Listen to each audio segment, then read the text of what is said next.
Olá, amados, paz e bem. Eu sou o presbítero Melquisedeque e estou aqui para os comentários da lição desta semana.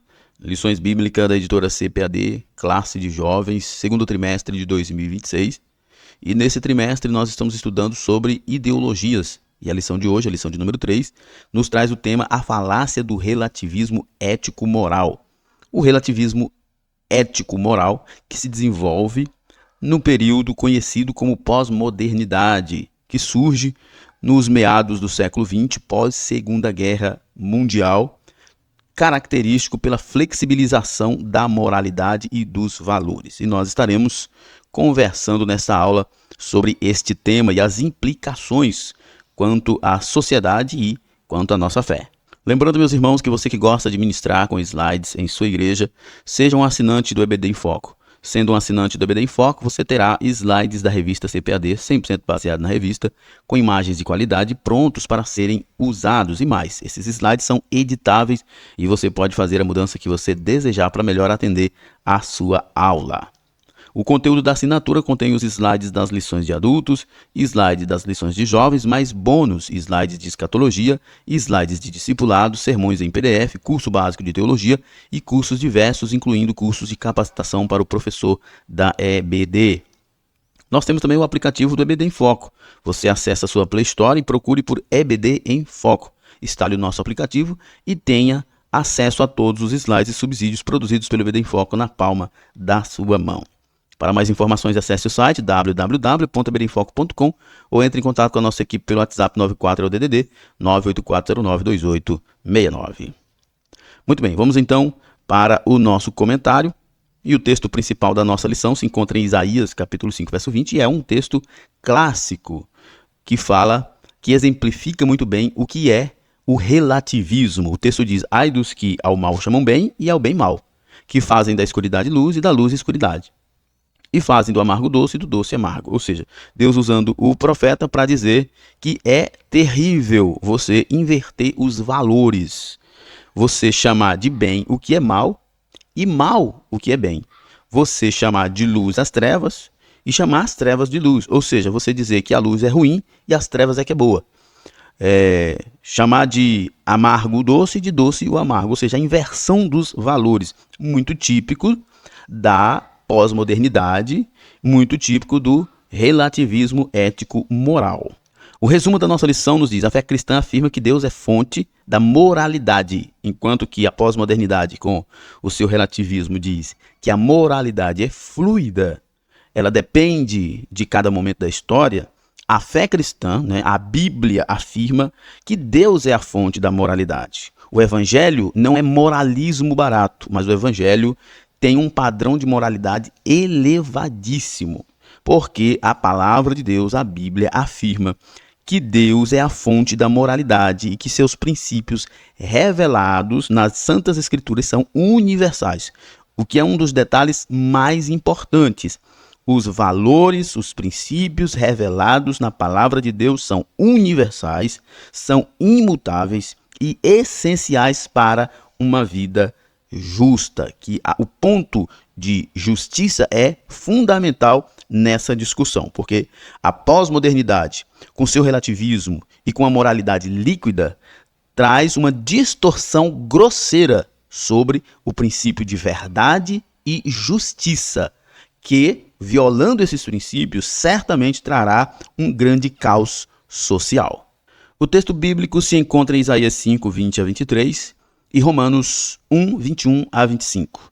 Mas eu não vou me deter no texto por uma questão de tempo, e você com certeza vai estudar este texto para uma melhor compreensão. Diante disso, vamos para a nossa introdução.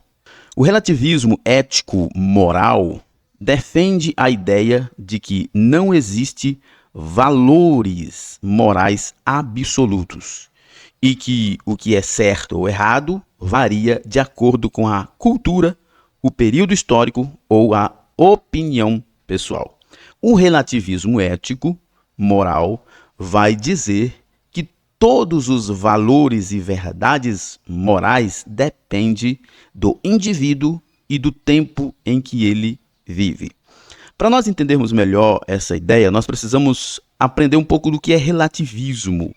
O relativismo é uma corrente de pensamento filosófico que nega, olha só, isso aqui é importante, o relativismo nega a existência de verdades universais, absolutas ou objetivas e sustenta que a moral e os valores dependem do contexto cultural, histórico ou do indivíduo.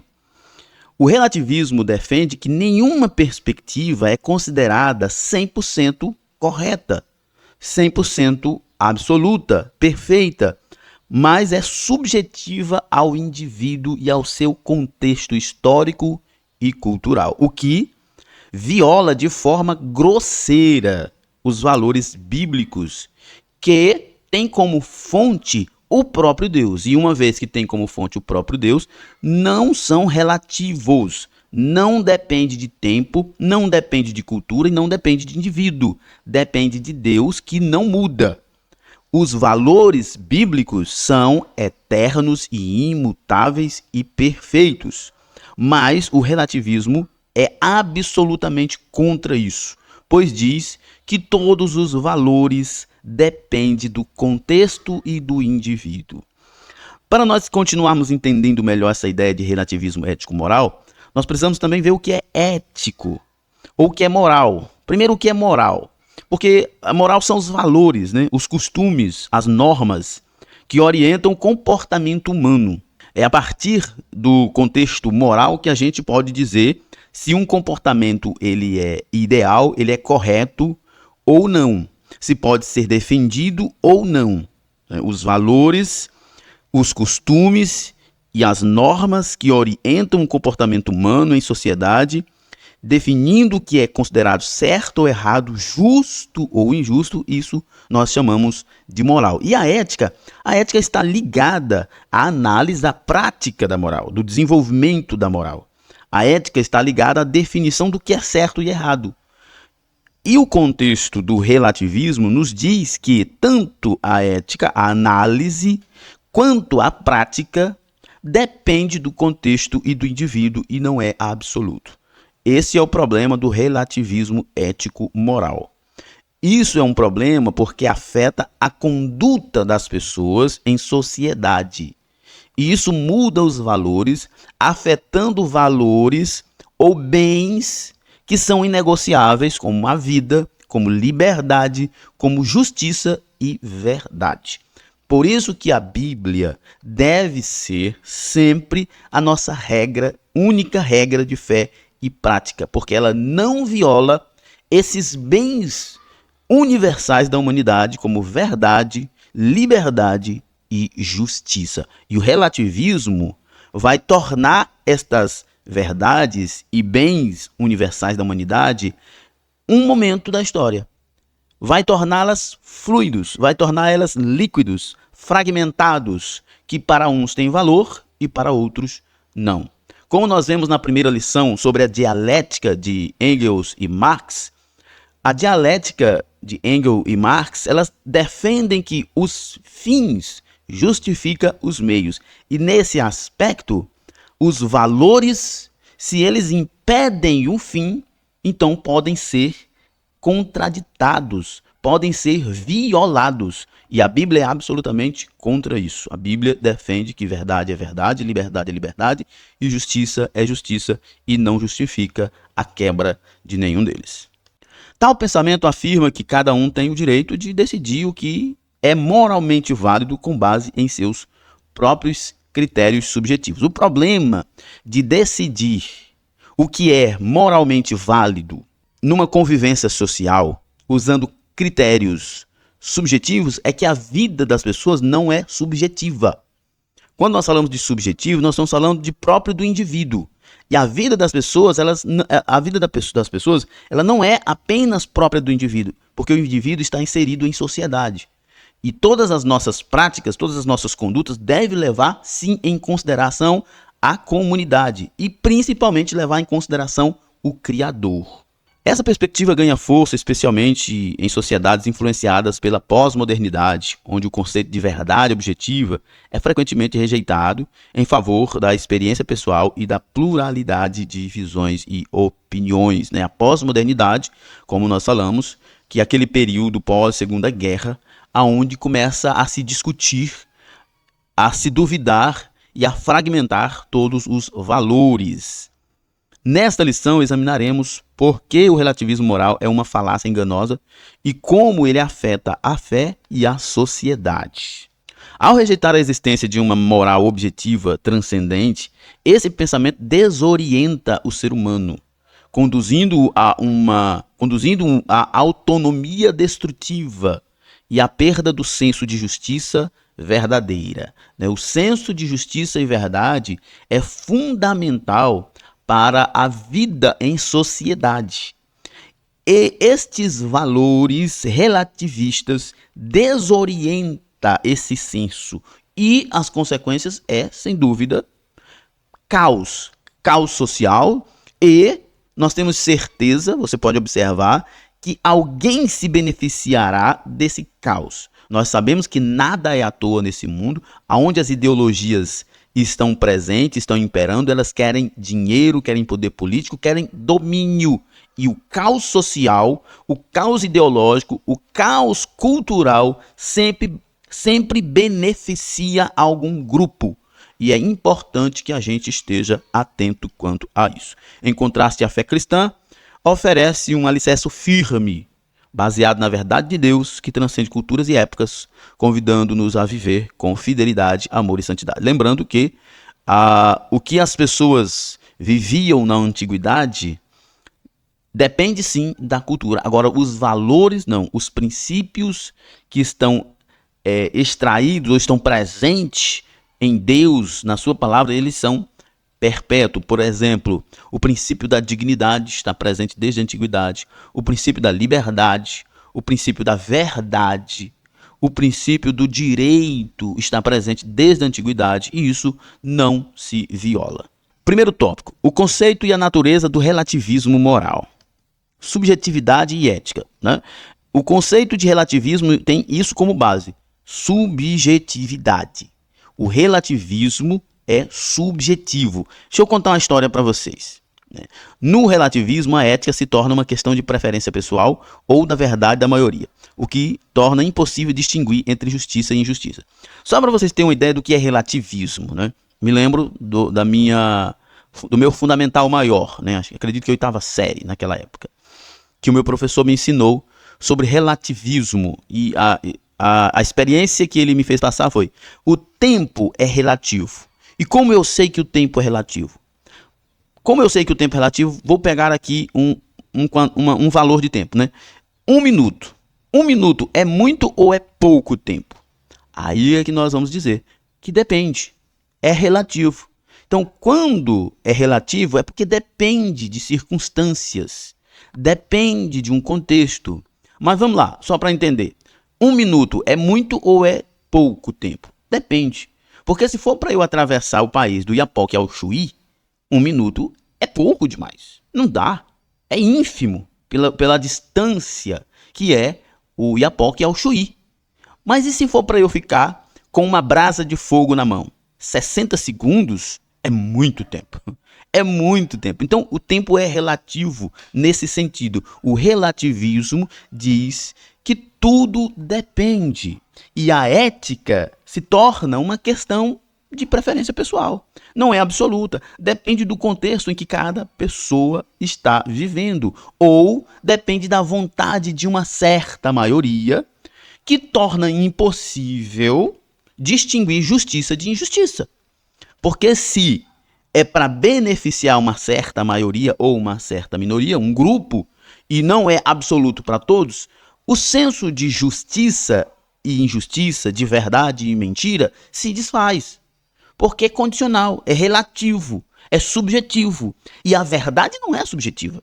Justiça não é subjetiva.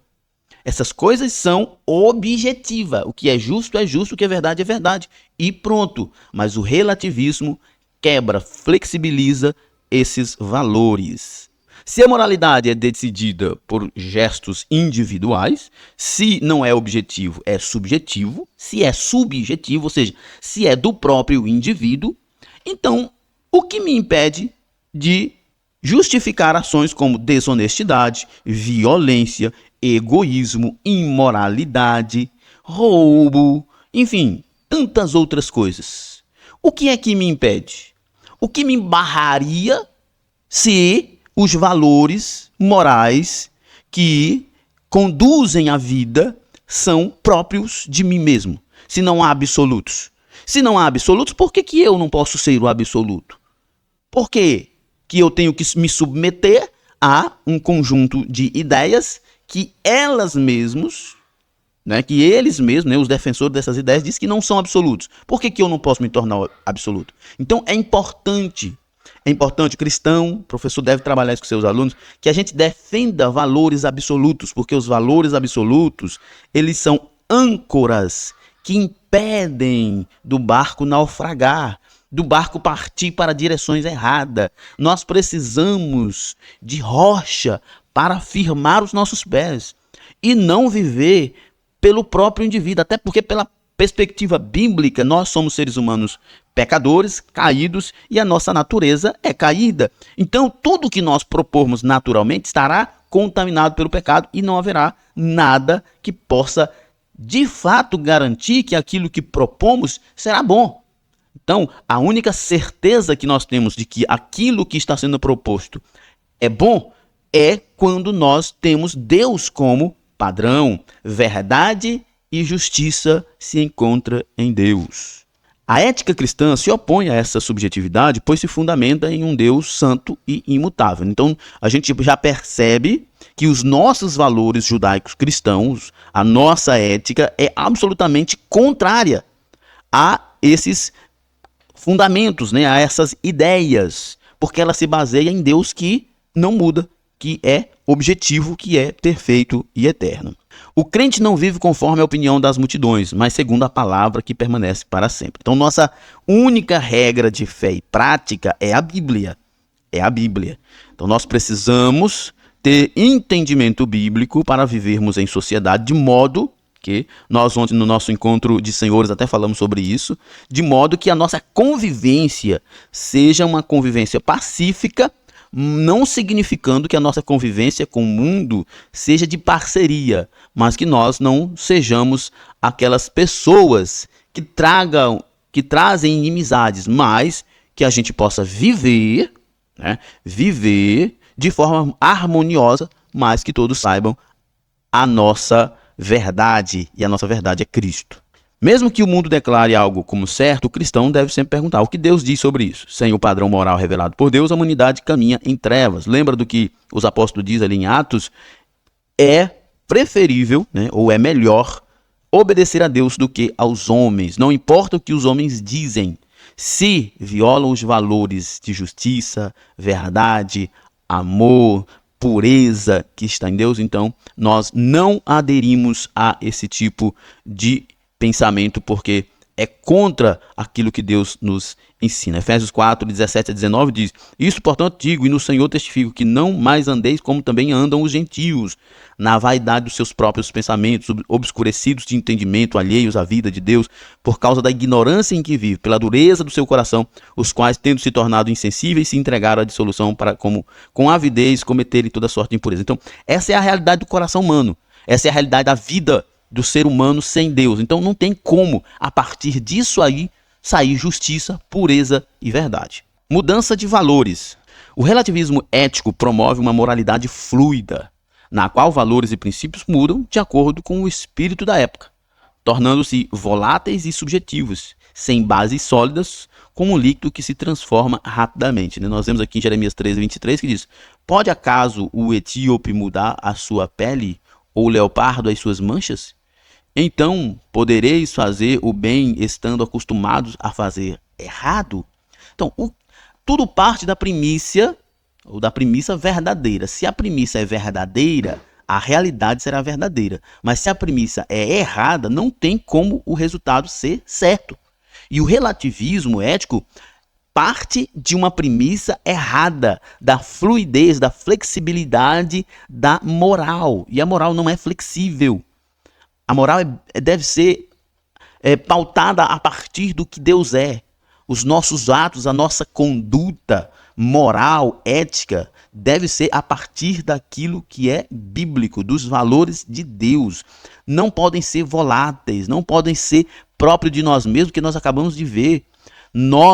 As coisas próprias da nossa própria natureza, da nossa natureza caída, é pecaminosa, é instável, é errada muitas vezes. Então não tem como ser a partir do próprio indivíduo. Quando se faz a partir do próprio indivíduo e cada indivíduo é único, torna-se uma moralidade fluida, subjetiva, abstrata e que gera caos. O que antes era considerado pecado, como adultério, mentira ou avareza, agora pode ser visto como estilo de vida, autenticidade ou expressão pessoal.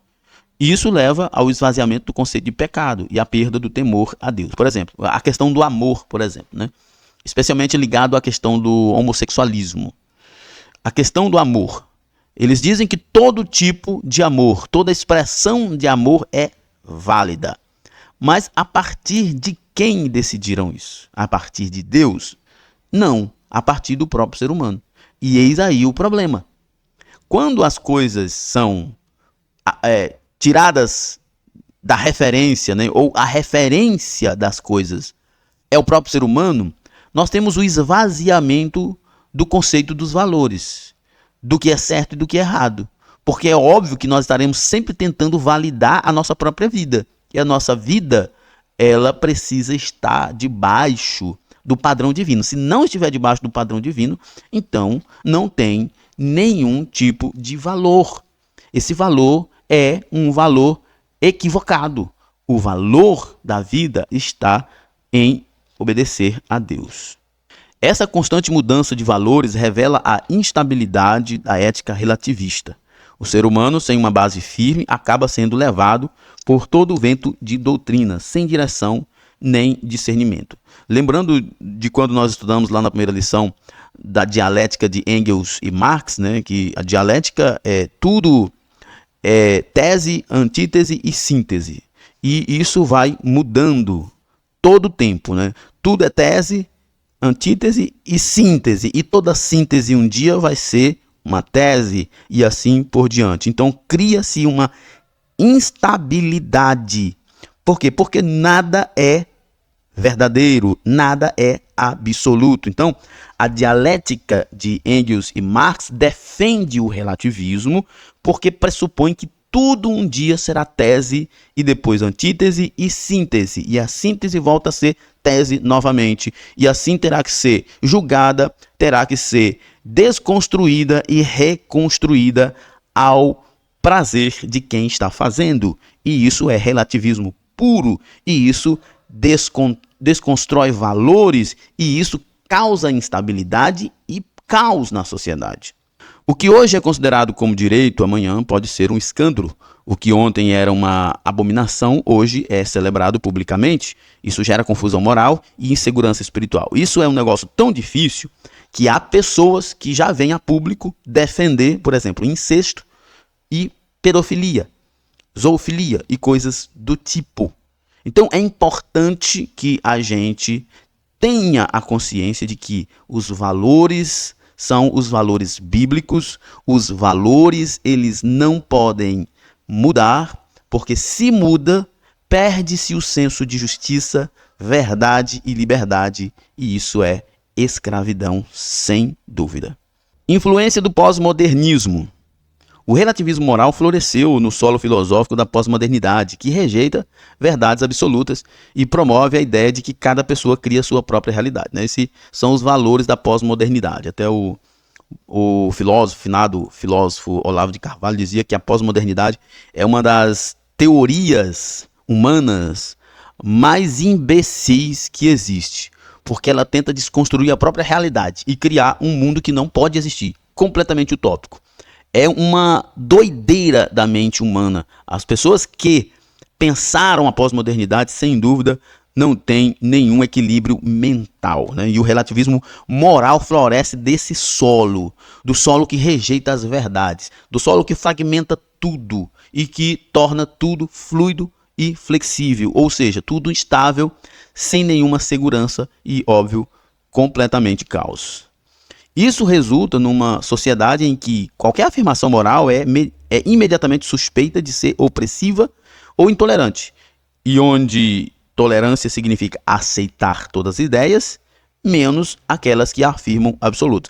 O relativismo da pós-modernidade tem essas loucuras, né, essas maluquices, de que os seus adeptos defendem a tolerância, defende o contraditório, mas eles só não defendem o que é contraditório a eles.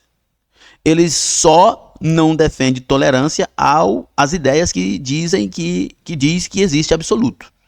Eles defendem que nós precisamos ser tolerantes, que nós precisamos aceitar o contraditório. Mas se a tolerância é para ser tolerante com as ideias que afirmam absolutos, então eles não são tolerantes. Se o contraditório é o contrário a eles, então eles também não são tolerantes. No fundo, essas ideologias, e que está presente no marxismo, é tudo sobre domínio, é tudo sobre arbitrariedade, é sobre governos totalitários, é sobre exploração da pessoa, domínio, escravidão social, e nada sobre liberdade. Essa mentalidade trata a moral cristã como antiquada ou até mesmo ofensiva, por afirmar que certos comportamentos são errados e que há um Deus a quem todos prestarão contas. Mas, sem a verdade revelada, pautada nas Escrituras, a vida perde seu sentido e a sociedade perde o rumo. Esse discurso destrói as bases morais da convivência, deixando um vazio ético. Deixando não só um vazio ético, né, que é o primeiro passo, o vazio ético, mas depois do vazio ético vem o caos, vem o pânico social. E é por isso que as pessoas estão tão adoecidas, porque elas não têm direção. Tal mentalidade vê a moral cristã como opressiva, mas a palavra de Deus permanece como lâmpada para os meus pés e luz para o meu caminho, guiando a igreja e o mundo em meio à escuridão. Quando eles falam que a moral cristã é opressiva, eles estão geralmente se baseando em condutas particulares de pessoas que se disseram cristãs na história. Eles se baseiam em fatos registrados na Bíblia como históricos, mas não como normativos por Deus, porque aquilo que é normativo, que a palavra de Deus normatiza, não é opressivo, não escraviza ninguém, pelo contrário, liberta. As pessoas que viveram o evangelho de forma verdadeira e honesta nunca deram mau exemplo, pelo contrário, sempre deram exemplo de bondade, amor, liberdade e justiça. A pós-modernidade, com seu relativismo ético-moral, é que tenta fazer com que as pessoas entendam que o cristianismo é opressor, mas isso é mentira. Segundo tópico, perspectiva bíblica sobre a moralidade. A moralidade dentro dos padrões bíblicos. Deus como fonte da moralidade objetiva, né? Então, a perspectiva bíblica sobre moralidade nos diz que a moralidade é objetiva e Deus é a fonte. Ou seja, a moralidade não depende do indivíduo unicamente, mas depende de Deus. Ela não é subjetiva, porque não depende unicamente do indivíduo, mas ela é objetiva porque depende de um Criador soberano. Ao contrário do relativismo, a fé cristã sustenta que há uma fonte objetiva e transcendente de moralidade, o próprio Deus. Ele é santo, justo e bom em seu ser, e por isso tudo o que ele ordena é moralmente correto. A moral bíblica não é resultado da opinião humana, mas expressão do caráter santo e eterno de Deus, revelado em suas leis e preceitos. Toda a escritura é inspirada por Deus, útil para o ensino e para a repreensão, para a correção e para a educação em justiça.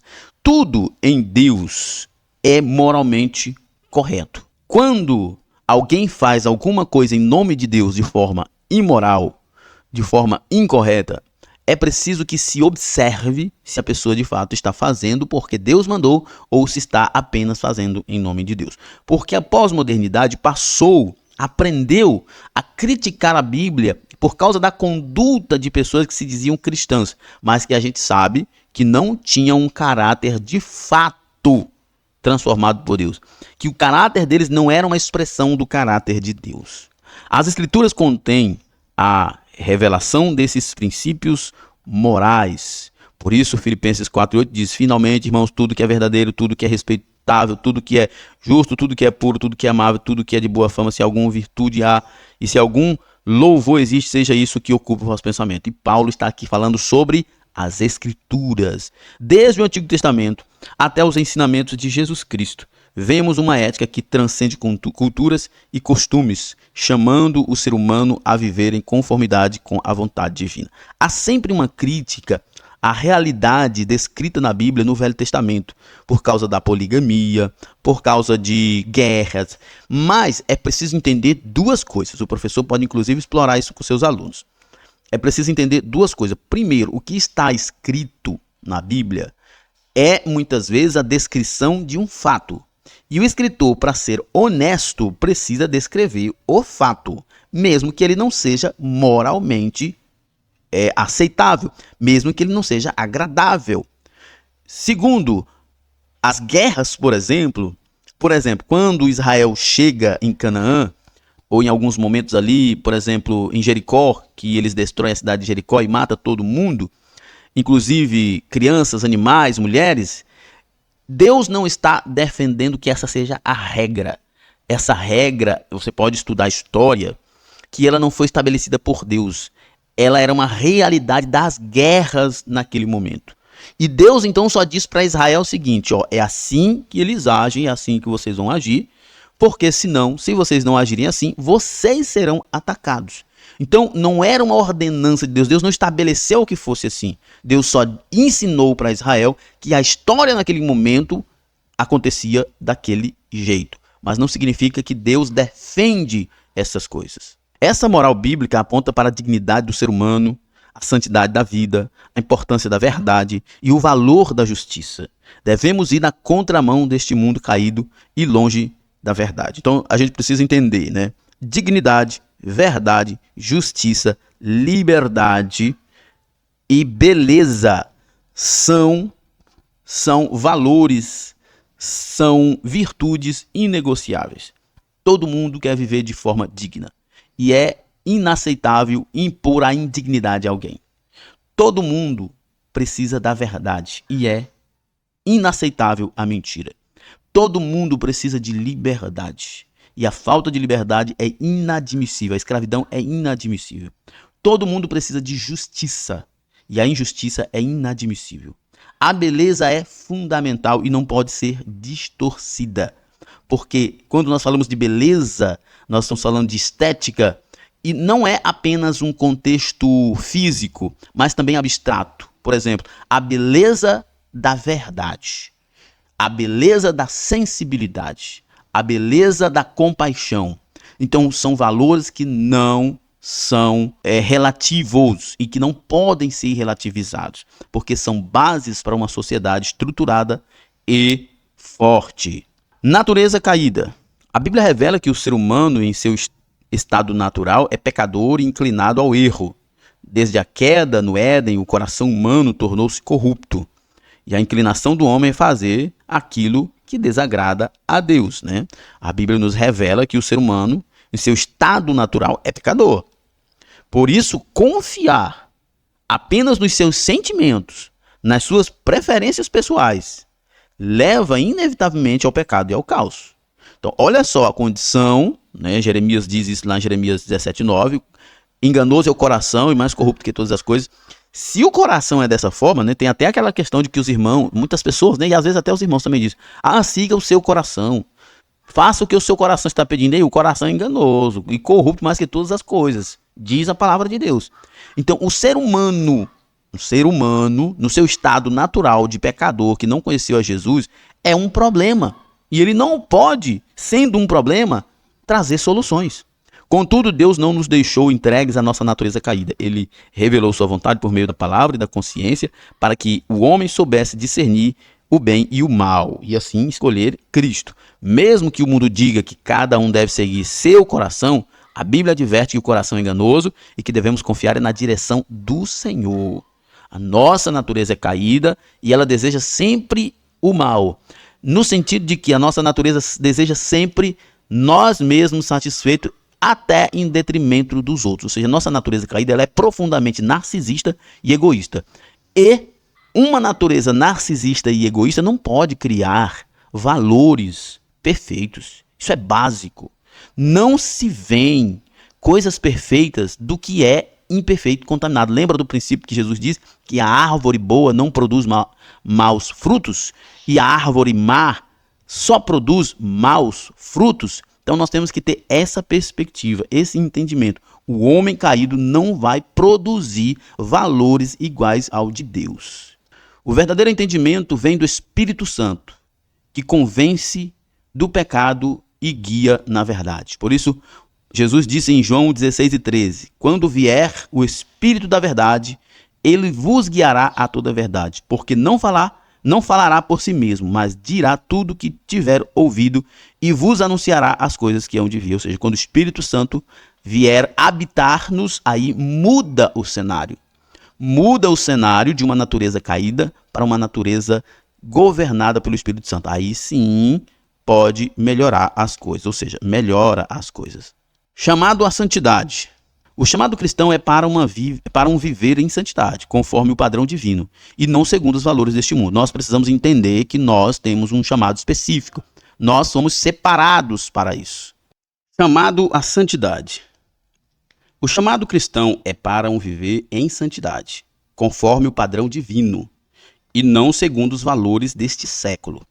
A ética bíblica não é apenas um conjunto de regras, mas um chamado à transformação interior pelo Espírito Santo. Esse é um dos pontos mais importantes de quando a gente fala de ética bíblica, de quando a gente fala de valores bíblicos. Não é um conjunto de normas, é sobre a transformação do ser, levando em consideração que o ser humano é um ser caído em pecados. E por essa razão ele precisa dessa transformação. Então a ética bíblica leva a esse ápice, a esse aperfeiçoamento da transformação do ser interior operado pelo Espírito Santo. Deus nos chama a sermos santos, como Ele é santo, porque está escrito ser santo porque eu sou santo.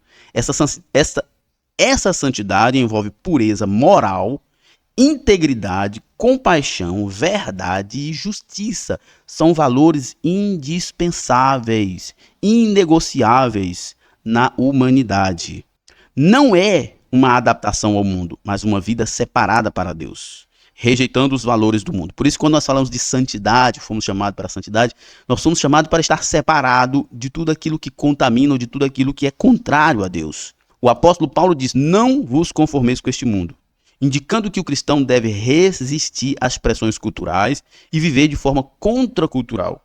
Isso significa viver separado do pecado e consagrado a Deus, levando em consideração que a pós-modernidade, com seu relativismo ético-moral, está ressignificando, vamos dizer assim, ou esvaziando o conceito de pecado, o conceito de iniquidade, o conceito de violação da lei de Deus. Então, por essa razão, é necessário que nós, cristãos, vivamos separados dessas ideologias, vivamos separados desses movimentos, porque eles esvaziam o conceito de pecado, e esvaziando o conceito de pecado, leva a pessoa certamente a se distanciar de Deus, porque o pecado vai distanciá-la de Deus e fatalmente levar ela à condenação. Terceiro tópico, o impacto do relativismo na sociedade e na igreja. Confusão moral. Uma das primeiras consequências do relativismo é confusão entre certo e errado, caos.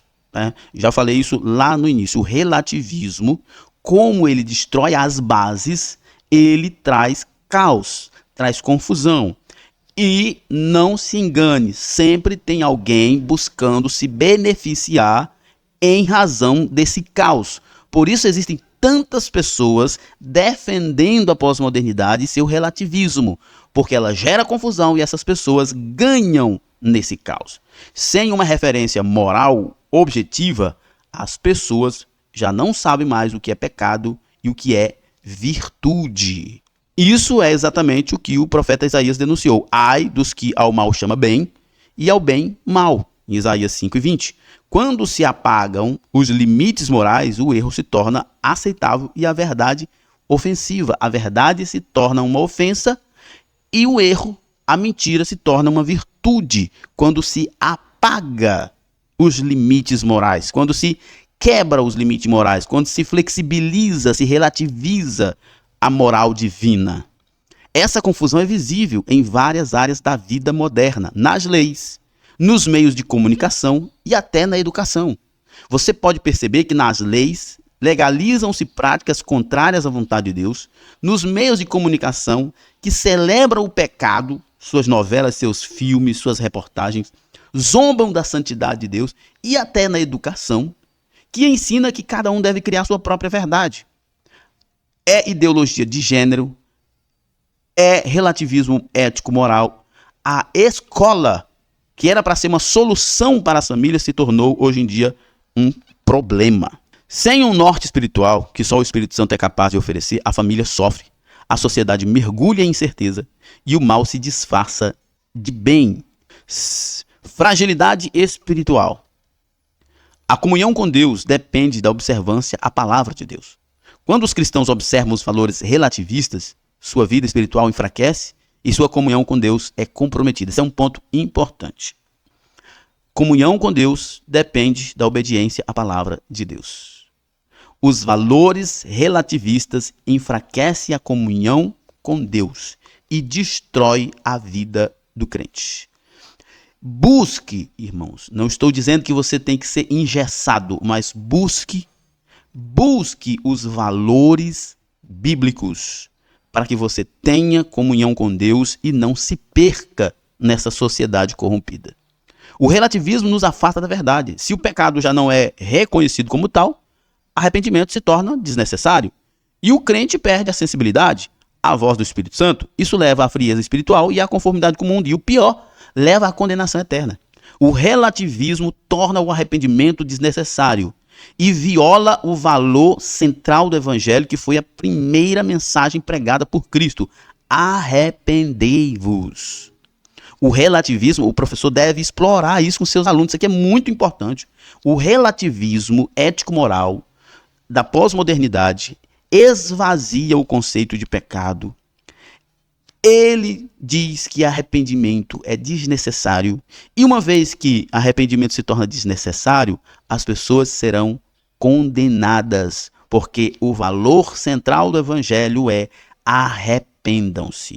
Muitos hoje têm aparência de piedade, mas negam a eficácia da piedade, porque vivem segundo sua própria vontade, não segundo a vontade de Deus, preferindo doutrinas que agradam seus próprios desejos em vez da verdade. Isso é muito importante que a gente possa fazer uma reflexão, porque nós, como seres humanos, filhos de Adão, tendemos a buscar validação para a nossa prática, e isso é perigoso.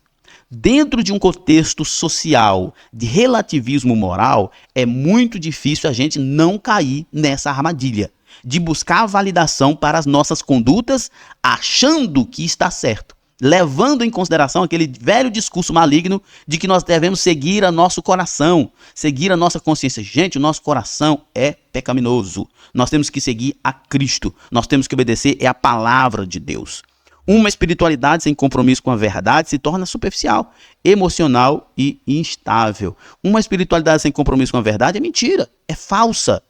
É somente teoria, é somente vaidade da alma. A força espiritual está em viver enraizado na verdade do Evangelho, com coração quebrantado e mente renovada pela palavra. Por isso é necessário que a gente medite na palavra de Deus. O professor deve explorar isso com seus alunos. De tudo que nós devemos fazer no nosso dia a dia, nós devemos orar e meditar na palavra de Deus. Porque disso depende a renovação da nossa mente. Sem a firmeza da palavra de Deus, o cristão torna-se vulnerável à apostasia. Não brinque, porque o relativismo, o mundo relativista e pós-moderno não brinca.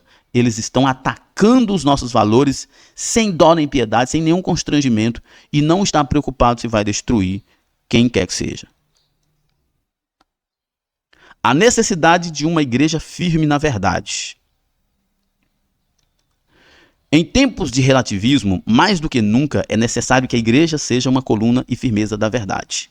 A igreja deve ser um estandarte erguido de que Deus é soberano, Deus é santo e Deus é verdade absoluta. A igreja precisa se posicionar quanto a isso. A missão dela não é adaptar a mensagem para agradar o mundo, mas é proclamar o evangelho de forma fiel e firme, que confronte o pecado e o pecador e ofereça a salvação. Nós não temos que agradar, nós temos que oferecer a salvação. Nós temos, como disse Paulo, lá em 2 Coríntios, que nós temos que reconciliar o mundo com Deus através do evangelho, sem negociar o evangelho. A verdade liberta. Antes ela confronta, é verdade, mas liberta. A igreja precisa ser fiel à doutrina dos apóstolos, à santidade de vida e à autoridade da palavra. A pós-modernidade tenta destruir os valores, mas nós, igreja, nós cremos no Senhor Jesus. Nós temos um referencial de prática e fé, que é a Bíblia. E nós não vamos negociar a autoridade da palavra de Deus em nossas vidas. Isso requer líderes comprometidos com a verdade, membros dispostos a viver em obediência e uma cultura de discipulado que forme o caráter cristão e não apenas bajule. Porque muitas vezes as igrejas hoje estão bajulando pessoas, estão entretendo pessoas, estão com isso, na verdade, ensinando o relativismo e não o compromisso com a verdade. A igreja não pode ser confundida com o mundo, mas deve ser diferente dele. Santa, separada, coerente com o evangelho de Deus. Nossa conclusão. O relativismo ético-moral é uma falácia perigosa que tenta substituir a verdade divina por construções humanas frágeis e inconsistentes. Como cristãos, somos chamados a permanecer vigilantes, firmes na fé, praticando a justiça e sendo luz em um mundo que relativiza até o bem e o mal. Nossa resposta deve ser pautada no amor, mas também na fidelidade à verdade revelada por Deus. Só assim poderemos oferecer ao mundo não apenas uma opinião moral, mas a esperança segura de uma vida moldada pela ética do reino de Deus. Muito bem, chegamos ao final de mais um comentário. Na plataforma EBD em Foco você tem tudo o que precisa para ministrar uma aula de excelência na EBD. Ficamos por aqui, até a próxima. Paz e bem a todos.